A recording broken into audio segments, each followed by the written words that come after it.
তো বন্ধুরা আবার চলে এসেছি একটা নতুন ফোন নিয়ে। এটা হচ্ছে লাভা প্লে আলট্রা 5G। আরে কতটা আলট্রা সেটা তো টেস্ট করার পরই জানা যাবে। তো চলুন এই ভিডিওতে এই ফোনটা নিয়ে একটু আলোচনা করি।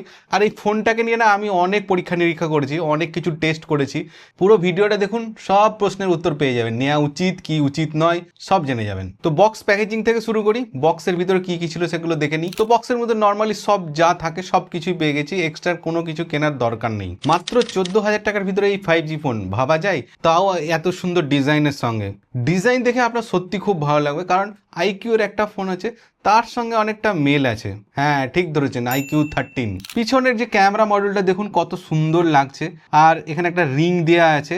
ডিজাইনটা খুব সুন্দর, একদম গ্লসি, দেখে মনে হচ্ছে যেন গ্লাস দেওয়া আছে, কিন্তু গ্লাস নয়, এটা পলিকার্বনেট। আর ফ্ল্যাট ফ্রেম আছে, কোনাগুলো দেখুন একটু রাউন্ডেড করা আছে।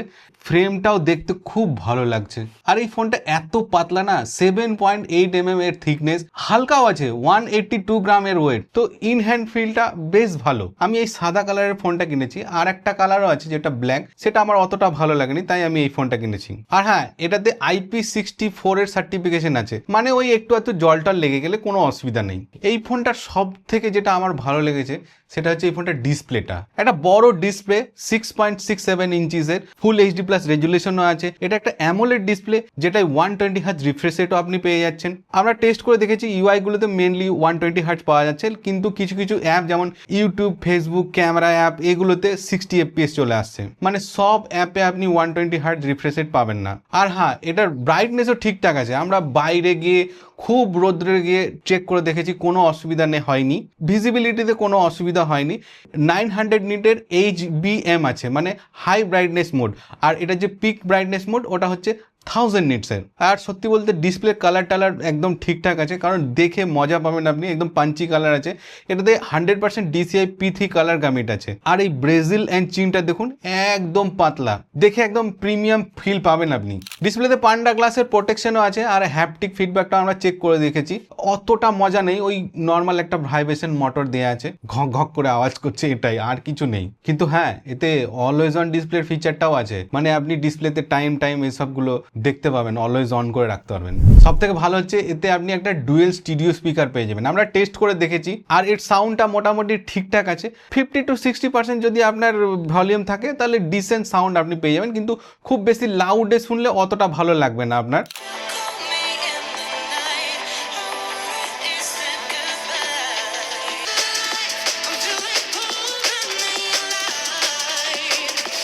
আমরা যখন টেস্ট করছিলাম তখন ওই সাউন্ডটা প্লে করে দেখেছি, 50-50 দুটোতে আসছে, মানে উপর নিচ দুটো স্পিকার আছে, তাতে 50-50 আমরা সাউন্ড পাচ্ছি। ইউটিউবে আমরা টেস্ট করলাম তো 4K 60 FPS HDR কন্টেন্ট আমরা দেখতে পাচ্ছি। ওয়াইড ওয়ান L1 এর সার্টিফিকেশন আছে, তো নেটফ্লিক্স, অ্যামাজন প্রাইম এসবে আপনি ফুল এইচডিতে স্ট্রিমিং দেখতে পারবেন। সঙ্গে FM রেডিও এর মধ্যে আছে, তারওয়ালা যেসব হেডফোনগুলো আছে ওগুলো অ্যাড করলে আপনি রেডিও শুনতে পারবেন।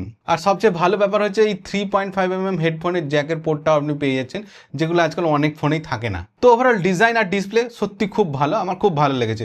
কিন্তু দেখুন, এগুলো মেন নয়, মেন হচ্ছে পারফরমেন্স। একটা ফোনে যদি পারফরমেন্স ঠিকঠাক না থাকে তাহলে কোনো কিছুই ভালো লাগবে না। আর এই ফোনটাতে যে পারফরমেন্সটা আপনি পাচ্ছেন, আমি বলবো বাজেটের হিসাবে একদম ঠিকঠাক পাচ্ছেন। এই ফোনটাতে আপনি পেয়ে যাচ্ছেন MediaTek Dimensity 7300 প্রসেসর, যেটা একটা 4nm প্রসেসর, সঙ্গে 6GB আর 8GB র্যামের ভেরিয়েন্টও পেয়ে যাচ্ছেন। LPDDR4X টাইপের র্যাম আছে, আর 128GB স্টোরেজ পেয়ে যাচ্ছেন, যেটা UFS 3.1 টাইপের। আর এতে যেহেতু হাইব্রিড সিম স্লট আছে, তো আপনি এক্সটার্নাল মেমোরি কার্ডও এতে লাগাতে পারবেন, আপ টু 1TB পর্যন্ত। পারফরমেন্স নিয়ে আমরা কি কি টেস্ট করেছি বলছি এক একে। প্রথমে আমরা আন্তুতু টেস্ট করলাম, তাতে আমরা 6,62,000 মতো আন্তুতু স্কোর পেলাম। এই বাজেটে এই টাইপের আন্তুতু স্কোর আমি বলবো একদম ঠিকঠাক। তারপরে আমরা গিগ বেঞ্চও টেস্ট করলাম, সিঙ্গেল করে আমরা কত পেলাম 1014, আর মাল্টি করে আমরা পেলাম 2967। প্রাইস হিসাবে আপনি যদি দেখেন তাহলে এই স্কোরটা ঠিকঠাক। আর স্টোরেজের রিড রাইট স্পিডও আমরা চেক করেছি, 1926 এর মতো আপনি রিড স্পিড পেয়ে যাবেন, অ্যান্ড 1184 MBps/s আপনি রাইট স্পিড পেয়ে যাবেন। এই স্পিডটা ঠিকঠাকই আছে, কারণ এতে যে স্টোরেজ টাইপটা আছে ওটা UFS 3.1, তার জন্য এই স্পিডটা আপনি ঠিকঠাক পাবেন। আমরা গেমিংও টেস্ট করে দেখেছি, যেমন BGMI আমরা অনেকক্ষণ ধরে প্লে করেছি আর 60 FPS এ আমরা প্লে করেছি। গেম প্লে করে ঠিকঠাক আছে, তবে কিছু কিছু জায়গায় UI-তে আমরা ল্যাগ পেয়েছি আর গেম খেলার টাইমেও সেটা অনুভব করেছি যে একটু একটু ল্যাগ টাইপের মনে হচ্ছে কিছু কিছু জায়গায়। তবে নর্মাল গেম তো ঠিকঠাক আছে। এতে ফিজিক্যাল জাইরোস্কোপ আপনি পেয়ে যাবেন। হ্যাঁ, সেন্সারের কথা যখন বলছি তখন বলি সব সেন্সার আপনি পেয়ে যাবেন।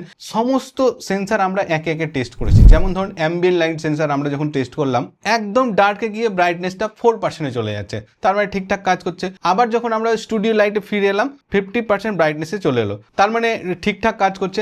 আর ইন ডিসপ্লে ফিঙ্গারপ্রিন্ট সেন্সারটা একদম ঠিকঠাক কাজ করছে।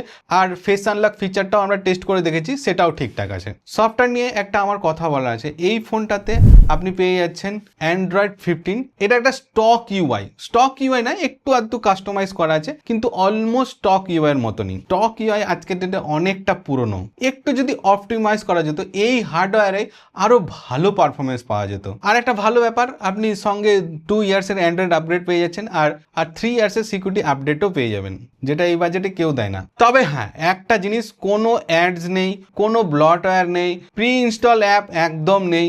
ওই 2-1টা লাভার অ্যাপ আছে বাস, আর কোনো অ্যাপ নেই। আর হ্যাঁ, ওই লাভার ডায়লারটাও আছে, তো আপনি কল রেকর্ডিংও করতে পারবেন, কোনো অ্যানাউন্সমেন্ট হবে না। পারফরমেন্সের পরে আসে ব্যাটারি, আর ব্যাটারি এই ফোনে আছে 5000 মিলি অ্যাম্পারের। আজকের ডেটে না 5000 মিলি অ্যাম্পার ব্যাটারিও অনেক কম, কারণ এমন ফোন বেড়াচ্ছে যাতে 6500 7000 মিলি অ্যাম্পারের ব্যাটারি ভাবা যায়। এই ফোনে 5000 মিলি অ্যাম্পারের ব্যাটারি আছে আর 33 ওয়াটের চার্জার আছে। চার্জারটা আপনি বক্সই পেয়ে যাবেন। আমরা চার্জিং টেস্টও করে দেখেছি, 0 to 50% চার্জ হতে 1 ঘন্টা 9 মিনিট টাইম লেগেছে, 0 to 100% চার্জ হতে 2 ঘন্টা 24 মিনিট সময় লেগেছে। অ্যাকচুয়াল রেজাল্টটা আমি বলছি, 33 ওয়াট চার্জার হওয়া সত্ত্বেও অনেকটা টাইম লাগছে। আর আমরা এটা অনেকক্ষণ ধরে ব্যবহার করেছি। স্ক্রিন অন টাইম যেটা আমরা পাচ্ছি 5 ঘন্টা 44 মিনিট মতো। এটা অ্যাকচুয়ালি জোর করে ব্যাটারি ড্রপ টেস্ট করা হয়েছে, তো আপনি যদি নর্মাল ইউজ করেন আমার মনে হয় আরও অনেক বেশি পাবেন, 6 ঘন্টা 6.5 ঘন্টার মতো পেয়ে যাবেন, আর যেটা যথেষ্ট ভালো। আর যেহেতু এটা একটা 5G ফোন, তো সমস্ত রকমের নেটওয়ার্ক আর কানেক্টিভিটি অপশন আপনি এখানে পেয়ে যাচ্ছেন। ডুয়েল অ্যাক্টিভ 5G সিম আপনি এতে ইউজ করতে পারবেন। হাইব্রিড সিম স্লট আছে, তো দুটো ন্যানো সিম আপনি এতে ইউজ করতে পারবেন। 9টা 5G ব্যান্ড আছে, তার মানে সব কিছু কাজ করে যাবে। এয়ারটেল, জিও সব 5G ব্যান্ড এতে কাজ করবে। আমরা 5G কলও টেস্ট করে দেখেছি, ক্লিয়ার আওয়াজ, কোনো সমস্যা হয়নি। আর 5G স্পিডও টেস্ট করে দেখেছি। আমরা প্রথমে জিও ব্যবহার করেছিলাম, তো জিওতে আমরা একটু স্পিডটা কমই পাচ্ছি, 181 MBps এর ডাউনলোড আর 2 MBps এর মতো আপলোড, যেটা আমার মনে হচ্ছে খুবই কম। কিন্তু আমরা যখন এয়ারটেলটা ইউজ করলাম তখন আবার স্পিডটা ইমপ্রুভ হলো।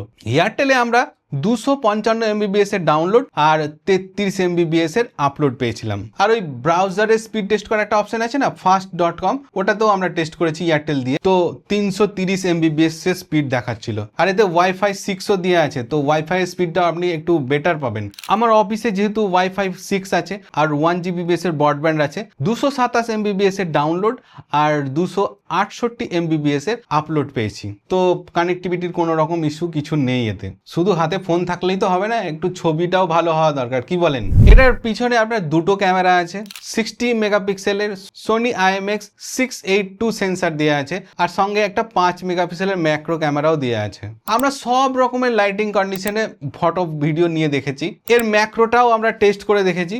ম্যাক্রো অতটা ভালো না, একদম ক্লিয়ার ম্যাক্রো আসছে না। হ্যাঁ, ম্যাক্রো ফটো আপনি নিতে পারবেন, তবে শার্পনেস একটু কম আছে, এটা আমার মনে হয়েছে। আর একটা জিনিসও লক্ষ্য করেছি আমরা, যে এটা যে শাটার স্পিড আছে একটু স্লো আছে। ফোকাসিং টেস্টটাও আমরা করে দেখেছি, অতটা ফাস্ট নেই, নর্মাল। তবে হ্যাঁ, ইমেজের কালার টালারগুলো ঠিক আছে। স্পেশালি নেচারের যখন ছবি নিচ্ছি সেগুলো খুব ভালো আসছে, কিন্তু যখন ওই হিউম্যানের কোনো ছবি নিচ্ছি, কোনো মানুষের ছবি তুলছি, সেগুলো অতটা ভালো আসছে না। আমি যেটা ফিল করেছি যে এটা সোনির সেন্সার হতে পারে, কিন্তু ক্লিয়ার নয় একদম। আজকাল তো অনেক AI টেআই দিয়ে ছবিটাকে ইমপ্রুভ করা হয়, কিন্তু এতে কোনো AI ফেয়ার ফিচার নেই। নর্মাল স্টক UI দিয়ে থাকলে এটাই সমস্যা। আর আমরা এই পোর্ট্রেট মোডেও ছবি টবি তুলে দেখেছি, পোর্ট্রেট মোডও ঠিকঠাক আছে, এজ ডিটেকশন অতটা ভালো নেই, আর পিছনের ব্লারটা ঠিক আছে। তবে হ্যাঁ, ওই বললাম যে ক্লিয়ার অতটা নেই, এই জন্য প্রাইস হিসাবে আপনি যদি দেখেন তাহলে ঠিকঠাক আপনি একটা ক্যামেরা পাবেন, অত ভালো ক্যামেরা পাবেন না। তবে হ্যাঁ, স্টক UI থাকলে কি হবে, সব ফিচারের মধ্যে আছে। রিয়ার ক্যামেরা দিয়ে আপনি 4K 30fps এ ভিডিও রেকর্ড করতে পারবেন। কিছু ভিডিও ফুটেজও আমরা নিয়েছি, যেগুলো প্লে করছি, দেখলে বুঝতে পারবেন যে এর কোয়ালিটি কোয়ালিটি কেমন। আর হ্যাঁ 13 মেগাপিক্সেলের সেলফি ক্যামেরা আছে, তো সেলফিও আপনারা ঠিকঠাক নিতে পারবেন, কিন্তু লাইট কন্ডিশনটা একটা ম্যাটার করে। যদি লাইট ভালো হয় তাহলে সব ক্যামেরাতেই ছবি ভালো আসবে, এটাও একটা ব্যাপার আছে। সবই তো হলো, কিন্তু কথা হচ্ছে দাম কত। দুটো ভেরিয়েন্ট আছে, 6GB 128GB যেটার প্রাইস হচ্ছে 14,998, 8GB 128GB যেটার প্রাইস হচ্ছে 16,498। আর এতে 1000 এর কুপনও আপনি অ্যাপ্লাই করতে পারবেন যদি আপনি এটা অ্যামাজনে কেনেন। তাহলে এটা যে বেস ভেরিয়েন্ট সেটা আপনি অফারে 14,000 টাকায় পেয়ে যাবেন। দেখুন আমি বলবো প্রাইস হিসাবে এই ফোনটায় যে যে ফিচার আছে সেটা ঠিকই আছে, কিছু কিছু জিনিস লাভাকে ইমপ্রুভ করা উচিত, যেমন এই সফটওয়্যার পার্টটা একটু ইমপ্রুভ করা উচিত, ক্যামেরা আর একটু যদি ভালো হতো তাহলে ভালো লাগতো। তো ওভারঅল ঠিকই আছে। বাকি ফোনটা কেমন লাগলো কমেন্টে অবশ্যই আমাকে জানান। আর হ্যাঁ সাবস্ক্রাইব করতে একদম ভুলবেন না। চলুন পরের ভিডিওতে দেখা হচ্ছে।